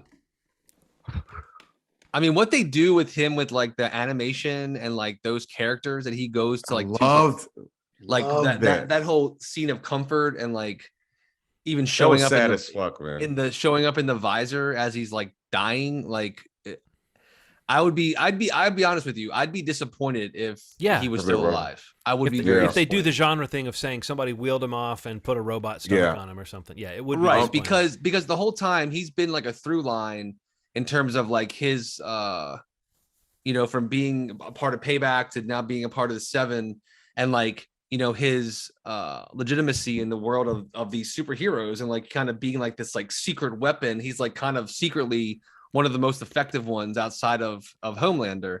And I just think that, the idea of Homelander killing him before Soldier Boy has a chance to, like as a favor almost, is a pretty big thematic beat for the story, and I'd be disappointed if they reverse that. Yeah. There's the picture of Homelander killing Black Noir feels like this moment from Injustice: Gods Among Us, where Superman lunges his hand into Joker's chest. It's a comic book that came out not too long ago that correlates with the video game and all this stuff, but there's a clear shot of Superman shoving his hand into Joker's chest. They shot it almost exactly the way that this picture is done, which sent some lights off in my head. I've kind of read that comic. It's not that good, but has a lot of people killing each other. One of the bigger moments too related to that is the reason why he killed him was because Black Noir existed at a time where Soldier Boy existed, before he got cryogenically frozen and sent to Russia, maybe? Yes. Or wherever he wound up going. Yeah. Russia. So basically his whole team, Soldier Boy, who was kind of a Captain America character, if you somehow listen to this and you don't watch the show, but it's like it's a guy who was frozen in the 80s and is thought out now, not a guy who was frozen in the 40s and thought out, in the 80s. Right. But like, so in that sense, it's like he lived like this different kind of life, but he still is a relic from another time. I thought the show did a great job of making a point out of that, but his whole team turned on him, and conspired to, like, we find out not just was he an asshole, but his team literally did just, make a deal to have him silenced. And then we kind of find out why. And what you're getting at is the part where we find out that Black Noir was kind of the one who caught the worst of it from Soldier Boy. Back in mortally wounded. And then on top of that, he knows that Homelander is related to Soldier Boy. Mm-hmm. He is the son of Soldier Boy. And, you know, the idea clicks in Homelander's head. Oh, man, you were back then. You must have known that this whole situation is a thing. Why didn't you tell me? And, you know, he demolishes him. You know, I love that there's stakes in the show. You know, Black Noir has been a silent guy, but I've always felt something about him. Yeah. You know, they zoom in on him at the right angle. He tilts his head a little bit. You feel some emotion kind of coming out of that blank facade that he has. But man, what an interesting way to kind of further the craziness of Homelander's character. And also, you know, this was the season of fleshing out damn near every character. You got to see a little more from everybody that you didn't see before. The home life of a couple characters, you know, the reason for people existing the way that they do. So this felt like one of the most important seasons because it tied that stuff up in a really cool way. My baby Maeve is alive and well. Big fan of Maeve and depowered. That's a new thing they introduced this year. Depowered is that like Soldier Boy is a living weapon who can depower. Like he kills mortals and depowers people with powers. So the idea that he is alive at the end of this season and could be brought out. I mean, you know, I do think Homelander being depowered is a storyline they almost have to get to at some point because that seems like it's the only way to really beat him. But I don't know anything about the comics. I don't know what the real outcome is here. I've heard just a little bit about what happens to a couple characters, but once I realized I was reading potential spoilers, I backed off. But yeah, like Black Noir is a character who's been around since the beginning of the show. His death feels significant, but it also feels like they tossed it off in this moment where you weren't expecting anything big to happen. So there is something anticlimactic about it. And you're right, Steve, the animated character coming out, like that was, I said to Nikki that I feel like another show that would have I could see that having been done in a way that annoyed me, but for some reason it was done like the technical way they pulled it off worked for me. Yeah. The animation itself was appealing, but also kind of dark, but it's like, oh my God, it just really felt dark to me that this guy has like a childish understanding of the world because of these fucking head injuries that we see him. Like we see the aftermath. We don't know what really caused it. Then we see the animated version of what happened. And you realize like, oh my fucking God, like it's a miracle that this guy's even alive and able to put a thought together. But the fact that 10 minutes before that, he was walking around talking and he was just this kind of normal, sort of insecure second string superhero who wanted to be an actor. He wanted to be in Beverly Hills Cop. You know, I mean, like, the show has the humor of that, and that Soldier Boy like blocks him from getting into Beverly Hills Cop. That's where the disagreement comes from. But then the fact that there's this beating that's just savage, and that then we find out this moment in Nicaragua that we see come together. Yeah, it was a really satisfying story that you realized only at the end of the season that they had basically put together the origin of Black Noir. It didn't feel like we were getting his story. It didn't feel like that at all. And then suddenly we were. And him sitting in that, what is that, an arcade, eating beans? Like, it's just the weirdest, saddest thing. But it reminds me of the character Rorschach from Watchmen. In the comics, he eats like beans out of the can too. So I feel like that's yet another like reference this show plays with, of like saying, okay, that scary, sad, remote vigilante type hero, let's make him even more, like this show says, let's make him even more twisted and sad, and in the end there was some, I may overuse the word poignant, but there was something poignant about like the way that he went out. Like he did seem kind of childlike in some way that's hard to pin down. And that felt like a big death for the season. There's other characters who seem like they've been cruising towards a demise that we haven't gotten there yet with the Deep and A-Train. They both feel like they're sort of tragic characters waiting to happen. But I feel like the Deep is largely a comic character, and therefore you kind of see how he can be sustained through all of his humiliations. A-Train is an interesting character. I wanted to talk to you guys about the handling of that character. Like, how do you feel about A-Train? It keeps seeming like they're serving up a moment of redemption for him, and he just doesn't want it. But then he turns around and does certain things that are emotionally relatable. Like this season, he kind of tries to do the right thing in a racial sense, and it blows up in his face, but he still tries to do the right thing about that too. It's just, nobody's having it. I have to say the scenes with his brother, they're some of the only scenes on the show that kind of dragged for me because I don't know, his brother is a little too humorless for me or not interesting as a character. Yeah, man. But I think what that does for A-Train, the tragic element it gives him, I do find kind of interesting. So yeah, I'd like to hear your thoughts on his storylines, particularly this year where he's kind of poised to come back, but it just doesn't seem like anything's ever going to work out for this guy. I don't know, man. Him thinking that he could solve it in the Kendall Jenner Pepsi commercial style is just genius. That was man. hilarious. I thought that was hilarious. I also think that, I think the cool part about what they're doing with his arc is that you're gonna fuck up when you're on this road to redemption, right? Yeah. He doesn't know it. He doesn't know how to handle this right. He's kind of likened himself to Michael Jordan. He's this place where people can come that feels like he doesn't have a race. He doesn't have this weight of what a normal black man has on the world. He's a light, handsome man that can run fast and make these cool commercials, and the things that he was attempting to do to change his image were just, short-sighted. But I think that's what happens when you go from Mike feeling like whatever the version of Michael Jordan, I'm not trying to shit on Michael Jordan, whatever he perceives to be Michael Jordan, to eventual redemption is going to take a couple times. And I do love that it feels like it wasn't immediate. It wasn't like overnight. He's like saying the right things, doing the right things. And I think next season is when we're going to get, the Black Panther version of A-Train. But what'd you think, Steve? What'd you think about his? Yeah, I mean, pretty much the same. I mean, I do like John mentioning like this gray area. I think that's kind of he's a great example because I feel like he kind of leans more towards like, dislikable, like because every opportunity he gets to do the right thing, he seems to not. And even when he thinks he's doing the right thing, it just doesn't go as planned. And honestly, in gets punished in like kind of crazy ways. Like even when he tries to correct the issue of kind of killing this superhero that was like, targeting, the communities where his brother lives and like racial targeting. And, even that blows back on him because that guy's heart gets put into him.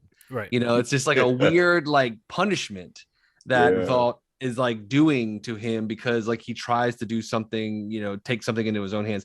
I don't know. He's kind of like a hit or miss character for me. Like I feel like kind of that back and forth nature of like, how many times they're gonna like kind of go for that beat of him doing a good thing. Even though he has done some good things in the show that have kind of kept the plot going and kind of exposed a lot of things, especially even in season 2, I just think that I think I'm at a point where I want to see more happen with him, especially where his place is in the 7 now. And I don't know. I mean, I really don't have many negative things to say about the show at all, but I mean, I think it's just, you really want to, they do such a good job of moving the characters' stories respectively along. And, even the idea of bringing in this like Scientology, like, church type of religion thing that the Deep is a part of, and that A-Train is sort of a part of for a hot second. And, its impact on superheroes and like how that's even leveraged, like all these moving parts that it just does so well. And honestly, I wanted to just mention before we move on, like, sure. I think like even among the things I mentioned, like with the DC or Marvel of it all, whether it's movies or TV, I really think The Boys is some of my favorite superhero stuff I've seen in a long time. I really do. I agree. And I think, and it's a better television show than so much better any of these Marvel shows. Oh God, it's not even the only one comparison that I even think about in the same breath with, honestly, I was thinking about how it's like Peacemaker, is like not quite as, it doesn't quite do what The Boys does. It's not trying to, but Peacemaker is the most successful. Outside of The Boys, Peacemaker is the most successful attempt to make a superhero television show out of this era of superheroes, or and I think The Boys, again, it has the advantage of it's commenting on things, It doesn't have to play it straight. It doesn't have to sustain a franchise. It kind of is the thing. That's where we get into this idea of spinning off. Like there's supposed to be a show that's set at like a university for soups, so like a college-based show that's going to be in this world. I have a feeling that they'll be able to probably keep some level of quality control, and I could see some interesting things in that format, you know, of like younger, more unformed characters going through some of the same stuff. But I do worry about anything. Like one of the things that makes this strong in that way, Steve, is the fact that this is a core storyline. This is not something that's spinning off and telling us to go see a movie. And there's another show that's going to pick up in a few months and tell a different story. They're not spinning off on The Deep on his own six episode show. Like I think part of it is that right now this show is firing on all pistons and the center is holding. I wonder what happens when you start to spin one of these things out into a brand, which I think is inevitable for Amazon to try to do that. But I think what they have right now is a really strong, as you've said, like a universe that I found myself thinking about and like wanting to get back into that world and thinking about the ramifications of that world. And even in this season, as you mentioned, like we have characters like Butcher and Huey who are become soups. You know, they take on powers in this artificial way in order to fight the other people with powers. So there's this huge thing of like moving forward and dealing with the implications, and you can tell there's going to be some consequences for that. It feels like a real story, not like a franchise. You know what I mean? And I wonder about the spinoff being a thing that kind of weakens the core show in any way. I also wonder, are they planning on doing like infinite seasons for this, or have they talked about a plan? I haven't heard anything about it, but it seems like you could sustain this current storyline for a couple more seasons. But at a certain point, you don't want there to be a status quo on this show, I guess is what I'm saying. You know, you don't want them to kind of break their own rule and have certain characters that are always protected. Although I do like Mother's Milk and Starlight together. I kind of like the idea that that's something they plumbed this year that we might get to see more of next year. There's good character pairings. Frenchie and Kimiko are amazing. So good. I loved that musical sequence. You know, there's something so fun about watching actors that you don't normally see doing that. Like watch that scene, watch each actor in that musical sequence where they're dancing around the hospital. And like Frenchie's really fun to watch. It just seems like an actor who probably doesn't do a lot of musical stuff. But so yeah, there's heart on this show on top of all the other stuff, and I just think it's handled better than a lot of the other. I mean, it's up there with good television. I'm not judging it on a curve because it's, you know, it's genre or it's IP. But I mean, I guess ultimately really what I was trying to say before was just that I think the reason though that I make the comment that I like it more than mostly everything else I've watched, sure, it ties into what you said about like the core story working and not having to kind of feed these other things. But it's just, I just like that this, like shit happens on the show. Right. Yeah. Like, it's a real story. Beyond the stakes, you know, not just people dying, like not just that, but just like, I just think that there's actually so many things happening on the show. Like people becoming superheroes that are not superheroes, you know, superheroes, you know, killing superheroes, you know, keep superheroes getting a heart transplant, going to Scientology. Like there's so many weird fucking things happening on the show. It just feels, and that's I think why it feels so fresh. And like I feel like they've managed every season to do more and more, some crazy, some like grounded things. You know, having a superhero come in the second season who's actually a former Nazi, you know, that was thought to be dead. You know, I like love it just that stuff like that. Like that is just like, oh well, okay, well that's fucking interesting. Now I'm watching it for that reason. You know, and I think they just do such a good job of just having so many kind of things happen, you know, and the you know, bringing back, you know, the whole Soldier Boy thing, you know, playing into the time capsule nature, which they kind of teased a bit with Liberty, and it just, I don't know, man. I love how much they let happen on the show, I guess is what I mean. Yeah. And I don't think that even gets scratched in mostly every other show that we could talk about, and even some of the movies, to be blunt. You know, like it's just, they don't let shit happen. And, you know, I think that allows the show to just continue to elevate. And that's why I think it's one of the better shows on TV, like you said, not just because of, you know, the superhero nature, but just period, just one of the best shows on TV, in my opinion. Well, because like I think I said this when we first started talking about this season a few weeks back, it's got like they make the powers count. The way they visualize them, the way they show how they're used, it all feels more, even though it's highly fantastical, the way this universe is set up, they make you feel the consequences of all this stuff in a way that very few other, if any, superhero properties that I can think of have really focused on that idea that like, oh yeah, but what if you were standing there when the Flash was running by and he ran through you? What would that look like? You know, like crazy. That's horrible. That's terrible. But it's a major story point that 3 seasons in we're still kind of dealing with in some ways. And I just want to say that Huey, I think Jack Quaid does a great job of playing that kind of.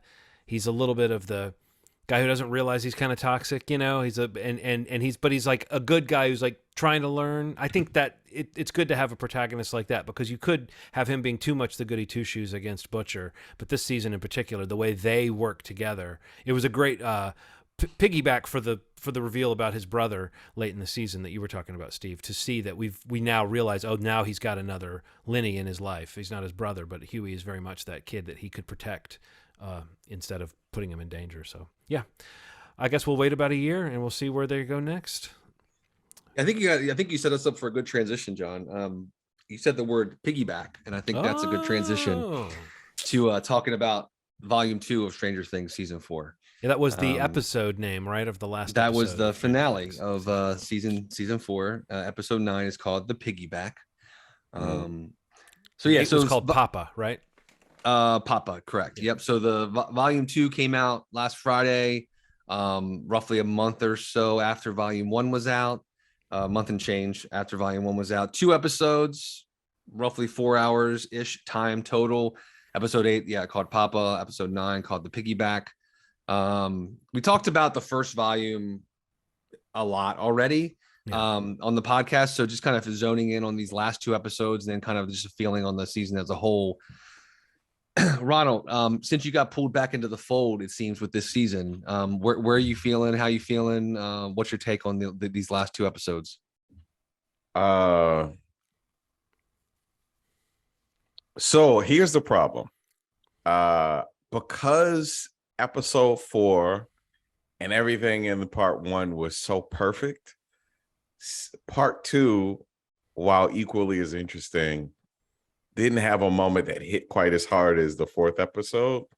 You know, that to me was like, some of the best shit I've ever seen. Like the editing on that episode, the sound mixing, it just perfection. But that doesn't take away from the fact that this is one of the best seasons of a TV show that I have seen in my entire life. The 4 hours, while it sounds like a lot on the surface, really felt like it needed every bit of that 4 hours to me to complete whatever part we're at this point. So nothing bad to say about it. It just didn't hit quite as hard as that 4th episode. Vecna, you know, is a great villain. You know, just Freddy Krueger, Pinhead, like you name it, but primarily Freddy Krueger. With bits of Pinhead, with kind of a Swamp Thing-ish look with the nose.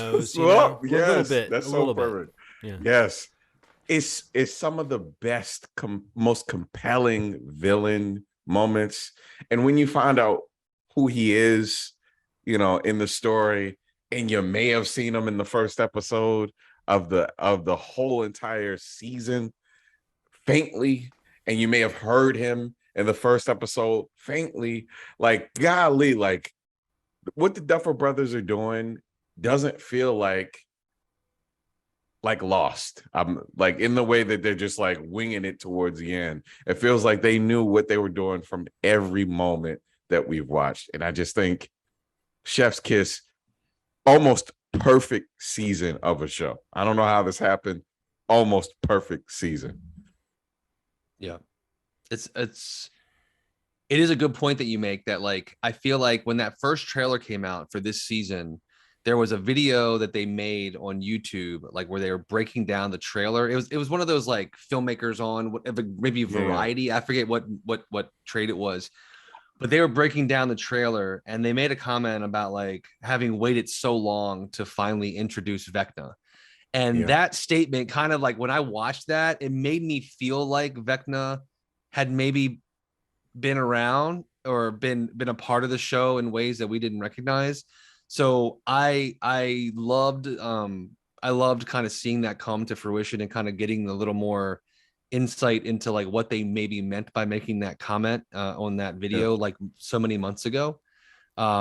And the idea that, yeah, like you're saying, like in the first episode of the series, you know, that there's a presence of a figure that looks very much like Vecna. And like, you know, as you go through, I actually started rewatching it like on Monday of this week, like the whole series again. And you know, even earlier parts of the seasons, like hearing like the clock chiming, and like there's so many things that were layered in to the show that you don't even like think about until like literally this moment, because of how much you get. You know, and maybe the one flaw of the season, I agree, I feel like it's one of the better seasons of the show, if not the best. I absolutely loved it. I have nothing more but positive things. If I was going to say anything, it would be this: there's tons of exposition happening. And, you know, I think the only thing is that like they need to get that out, and some was done better than others, but like I feel like it needs to get out there in this season for whatever they have planned for the 5th and final season to work. Yeah. And right. I think the way they managed to do it for the most part worked. Couple spots were a little iffy for me, but not in a way that took me out of the show at all. But I don't know. I just love the idea. You actually you said exactly what I was going to say. It was like, whether it's Game of Thrones kind of going off on a different thing from the source material, not really having an idea of how they were definitely going to end it, and getting to it maybe too fast once they did have an idea, or Lost is another good example, or even just fucking talking about Star Wars all the time on this podcast. Like this idea of a plan. I really do agree with you. And I really do believe at this point, having seen this most recent season, they had a plan for this show from the jump. And they've always said they saw it as 4 or 5 seasons. They even released that letter last year when they announced that season 4 was going to be 2 parts and there was going to be a 5th season, because they couldn't do it all in one season. And I think that's for the better, because like even this season being as long as it is, there's still so much more room for what they really can probably do with this final season, that we'll get in a couple years, hopefully sooner than later. But you know, the idea that everybody's kind of back in Hawkins, and that it's actually, you know, the same Infinity War Endgame vibe. Like they kind of lost, you know, they lost, you know, they're alive, they're there, most of them, but they kind of lost. And, you know, now what does that mean for this final season? But yeah, man, like just so many like epic scenes, like Eddie on the roof with the guitar stuff was just fucking amazing. So good. And even the way they've like managed to really kind of play into the whole like running up the hill song, like, and mix it into that reprise they have towards the end of the episode, like where they mix it into the Stranger Things theme music, and it's just like so epic, man. And yeah, I'm a sucker for this show. This is an all-timer for me, for sure. Yeah, I guess I'm going to be the third person to say that I thought this was maybe the best season of the show, and like a really great season of television.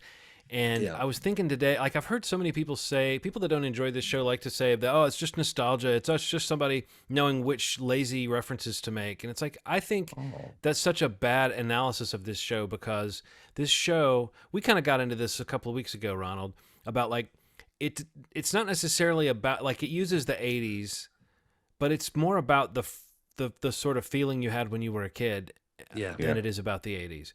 And the fact that even the Duffers are portraying kids that are a little bit older, that would be older than they are now, or at least that's my impression, is that, you know, they are a little bit younger than if those kids in the show were grown now, they would be closer to my age than the Duffer Brothers' age. So, but they just picked an era that was like part of our shared kind of cinematic childhood, that we all, this type of movie that we love, the Stephen King stuff, the Steven Spielberg stuff, and so on. But I think it's an interesting thing, because the show does tap into something kind of visceral and kind of primal. And you know, I think that extra time, whatever it was that they had to develop this season, I just think it affected that ability to not just have had a plan, or even if they didn't have a plan from day one, they were smart about leaving the door open for this or that. Like a lot of times I think creators just know how to leave the door open and say, well, yes, there is a consciousness behind the Upside Down. That's not something we need to know in the first season. It's not something we really need to know in the second season, but we're starting to suspect it. Third season, it's starting to seem like maybe there is a consciousness here.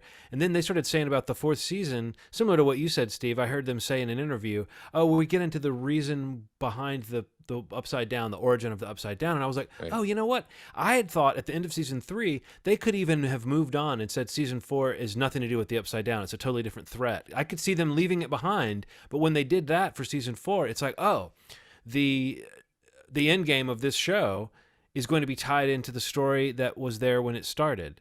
Right. And it makes you go, oh, so they really were interested in exploring the possibilities. That's something I love, was when somebody has an idea and they want to exhaust the possibilities of that idea. So even though Stranger Things has added characters and added elements as it's gone along, the fact that we are now at the end of season 4 coming to understand what we were really dealing with at the beginning of season 1, and that's where we are going into the final season of this story. It's why I want the story to have integrity and not have too many spin-offs and prequels and sequels and stuff, at least not planned right now, because I really feel like they are positioning these characters. Now, we are getting into spoilers here, but there wasn't necessarily the death and destruction in terms of lives lost that we might have expected for this season. And in some ways I'm relieved, because it would hurt like hell to have lost some of these characters. But I think we all started doing the math of like, who might we lose? Who would be the easiest to recoup from? I often wonder about the 4 boys and 11, those 5 kids. Is any of those, like, is that group going to die? Anybody? Is Joyce, she seems like a person we don't really think about that much, but she could die. Definitely Murray and Steve lead the I'm worried about them dying at any moment, especially when they have like a good season. They gave Murray such a great season. It felt like this is they're going to kill him at the end. Same with Steve. So I think this, but when I looked at that group of people standing on the hillside at the end, I was like, you know what? It's kind of cool to roll into the quote unquote final season of this story with that moment. It's like, look who's here to fucking figure this out. Look who's here to fight this.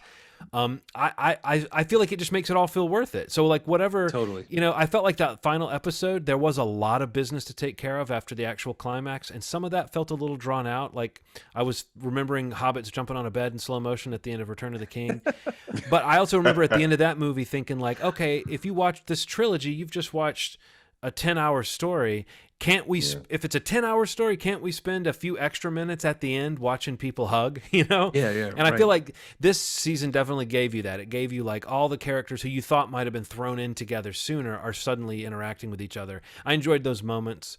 I think that watching the last 2 episodes in one sitting felt a little long, but that was my fault for sitting down and watching 4 hours in one sitting. But it's also not that strange to watch 4 hours of Stranger Things in one sitting. So I don't know. It worked for me. Where I think the break in the season did an interesting thing. It created this period where people were actually talking about characters like Eddie and the death pool and all that stuff. And the Kate Bush, I mean, she made a couple $1 million on a song that probably was not making her a couple 100,000 or a couple thousand even before that.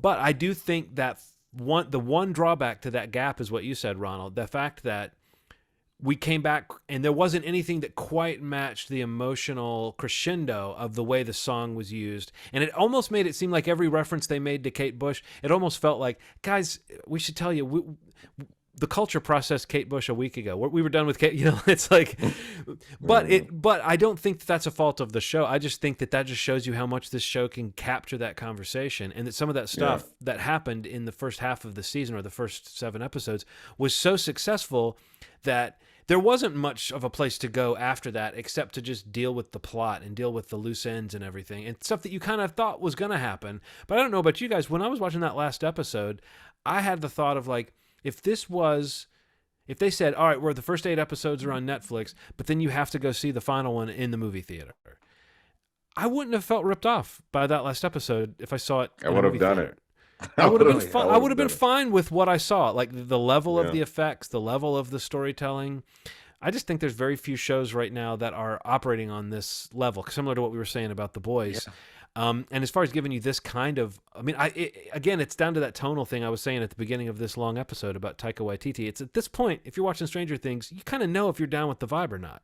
And if you're down with the vibe, I don't see how this season wasn't something that really thrilled you. But to Ronald's existence, like in this realm, I saw several people saying, "Oh, we got back in at season 4, and it's the best season yet." So I mean, I think that there's just a general sense around this that this is something special, and that these characters are kind of characters for the ages in some ways. And again, it doesn't mean it's perfect. It just means that they get a lot out of these interactions. We're so happy to see them, like to see Hopper and Eleven together again. Even if I felt that ending was drawn out, I needed that moment, and I needed to see them kind of bond. Man, even when she like leaves that door open intentionally, got me.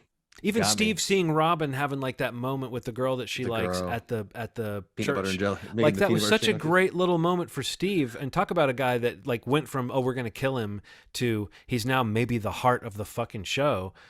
Steve is an amazing character. Like, and I almost wish they didn't emphasize the love triangle so much, because I feel like that's less interesting to me than the other side of what he's doing with, like, he's become this kind of surrogate uncle to these kids. It's just really funny. And I even think Jonathan, who was a character who felt to me supremely sidelined this season, I loved his business with Will that he got towards the end, that he's the one person who seems to be able to tell that Will's trying to talk to Mike about what he's going through and what Will's going through. I mean, well, maybe we should talk a little bit about that, but like Will's sexuality is something they've kind of hidden, or they've kind of treated it very realistically, that he wouldn't come out and say it to his friends. But that was maybe the only thing I had a hard time buying about this finale. Is I don't know that I think Mike is the heart of anything. Mike to me seems like he's kind of up his own ass a little bit, but I think that's maybe but in Will's mind he is. Yes, right. Well, I think that with Will, there's like this thing of, he sees Mike in that light of like, you're kind of my hero, you're kind of my friend, and he's got these extra feelings for him maybe.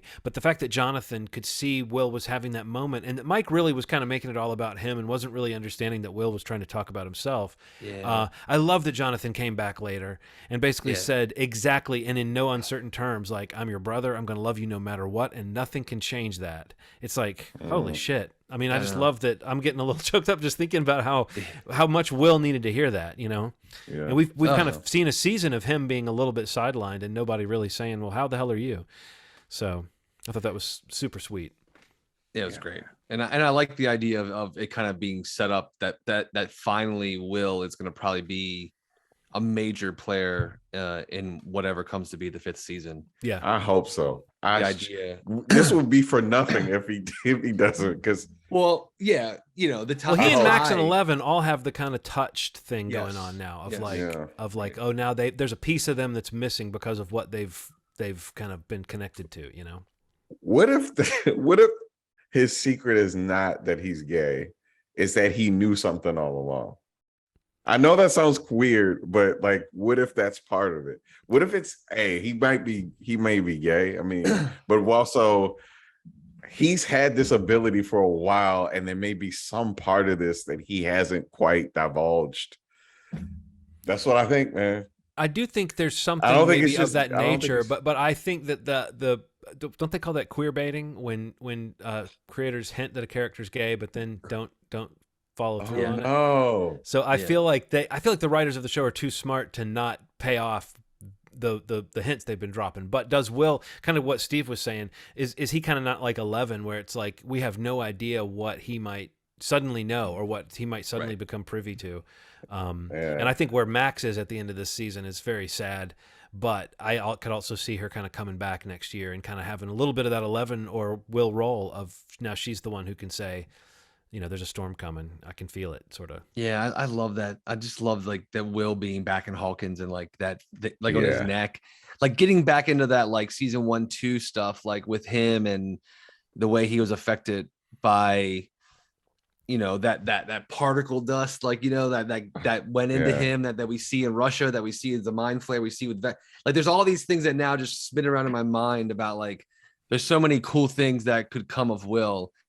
And some scary things that could come of Will, but I'm just happy that like it feels like he's gonna probably be a major part of the final season, and I think he needs to be, because he literally is what starts the series. He's literally the inciting event. So when they flashed back to the first episode, and I'd forgotten how fucking little those kids were. When I know, they're so small, man. Cute little lollipop kids, with big heads. Even it was.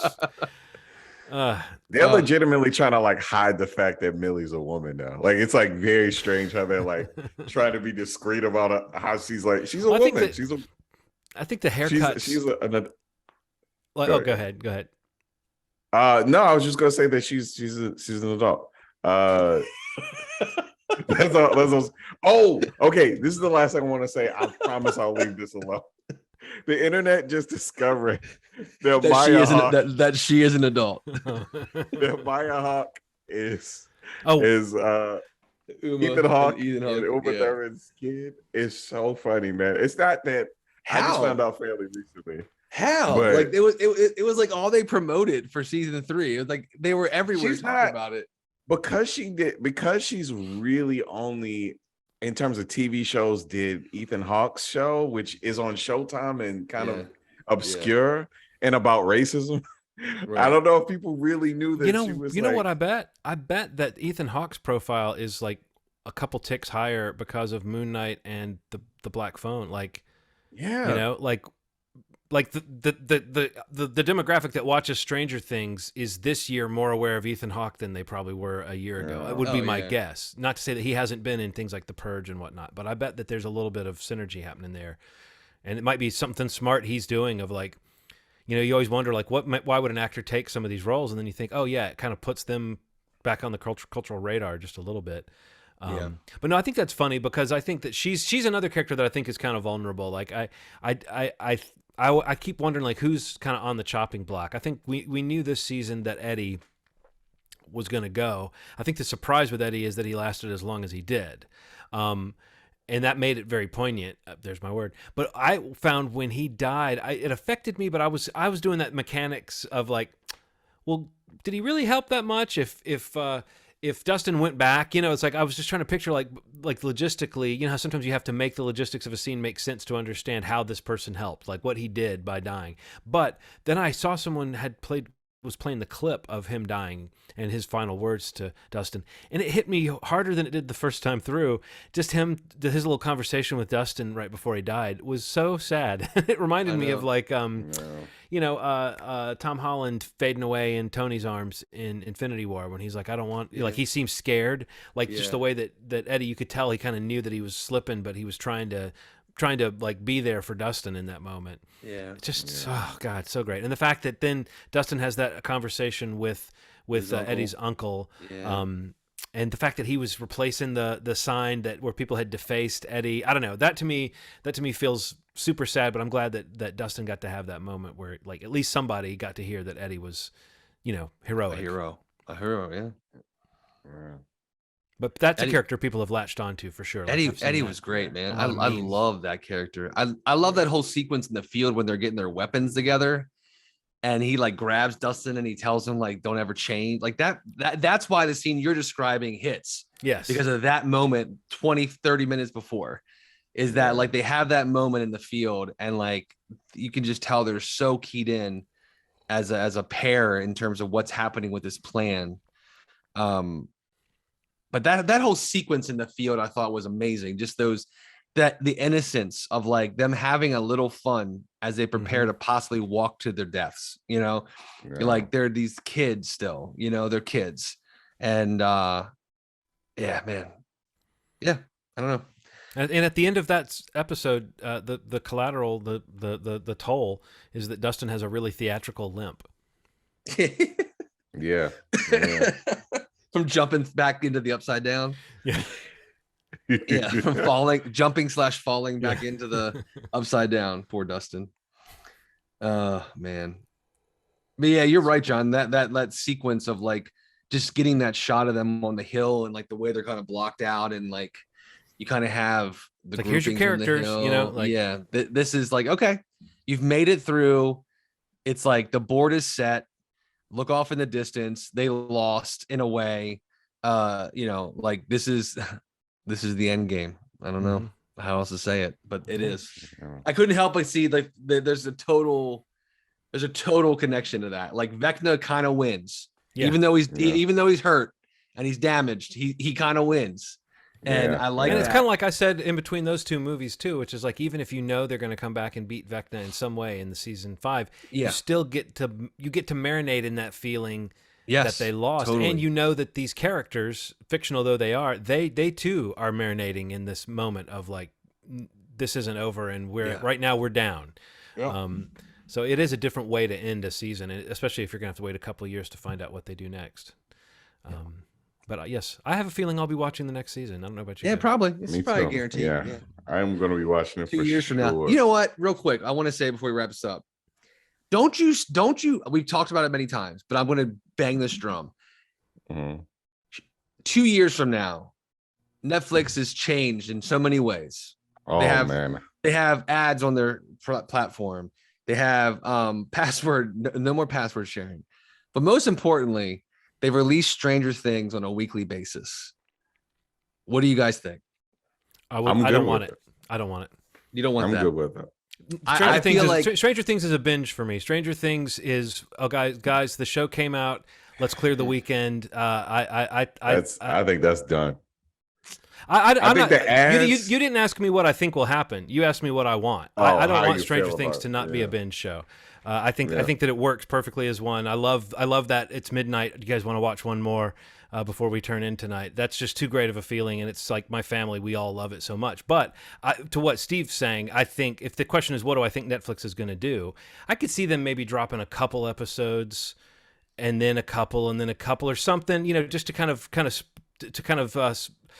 cover that. But I feel like, for whatever reason, even though I'm not necessarily in favor, the binge model is going to go away for some of these huge properties where, like you said, Netflix kind of wants to be in a different game right now. They want this IP to be something that can grow and that can, feed them for a season rather than a but this was the longest they've ever managed to sustain it. And it was still, it was 5 weeks, I guess. Right. I just can't help but think like the way they did this with this and Ozark, and every other show that we talk about with any consistency on this podcast is on a weekly. Even talk about The Boys, talk about Ms. Marvel, talk about Obi-Wan. Any of these other platforms, they want this, beyond the viewership and the numbers and like the social engagement, the pop culture stuff. I mean, can you just imagine if Stranger Things, what they've succeeded with this season is making it, because I did feel that way about season 3, that like within 2 weeks, like it had kind of faded out. And here we are going into like week 6 or 7, and like it's being talked about more now than it was the week it came out. You know what I mean? Like, because at that point that we gave everybody time to all watch it, a lot of people, we got to experience the last 2 episodes of this season together. And I think, or at least over the course of that holiday weekend. And I think that's why, like, everywhere you look, people are talking about Eddie, about about the Metallica song, about Max, about Will, whatever. I just think that 2 years from now, especially going into the last season of the, what I think is the quintessential Netflix show, I don't know. I'd be shocked 2 years from now if this show is not coming out on a weekly basis. I mean, that's a Game of Thrones level anticipation, I think, if they do that. And maybe it has a better, kind of reception at the end than Game of Thrones did, but we'll see. We'll have to come back. The people who came up with it are fully, you know what I mean? Like it's the Duffer brothers. They're not adapting anybody. So I do think that's a huge reason. I get it. No, but I'm saying, I think my point just being they have it's a reason to be optimistic, is to hope that they might actually wrap up the story they started, which would be different from Game of Thrones. And I don't know. So I don't know. I kept my thinking kid about will be talking by the time that comes on. Yeah, that's crazy to think about. Like she's gonna like have a talking voice and ask me really dumb questions. Father, why are you watching so much television? Why don't you parent me? Yeah, it'd be just what she sounds like. Like they downloaded the lessons into my brain yesterday. That's what she's gonna say. Anyway, all right, let's wrap this up. We've gone super long on episode 345. Lots to talk about here. Moviesmovie.com is the website. You can hit that site up and jump to whatever podcast platform you'd prefer to subscribe to the podcast on, if you're not already subscribed. If you are, if there's a chance to leave a review or a rating, or to utilize a share button to send a friend or a family member or a fellow movie television person that you talk to about those things recently or regularly with, please do that. Next episode, once more, if you want to join along or come along for the ride, we're going to do this, this whole required viewing portion of the show is going to be Michael Mann's Thief, 1981. Actually, I probably should have looked up and seen what it's available on. If anybody wants to come along for this ride, do you guys know by chance what Thief is available on? I'm looking right now. Sure. It is free on the Roku channel and Pluto TV and Tubi. Tubi, Canopy, Vudu, Pluto, it's $3.99. Yeah, so Roku channel with ads, Tubi with ads, free on Canopy. Canopy is an awesome service you can get for free through your local public library system. Yeah, man. If you've never heard of it, Canopy with a K, check it out. Get on it. Yeah, Pluto TV with the ads. But yeah, if you want to come along next week, we're going to talk about Thief. And as always, you've made our day. Thanks. Bye.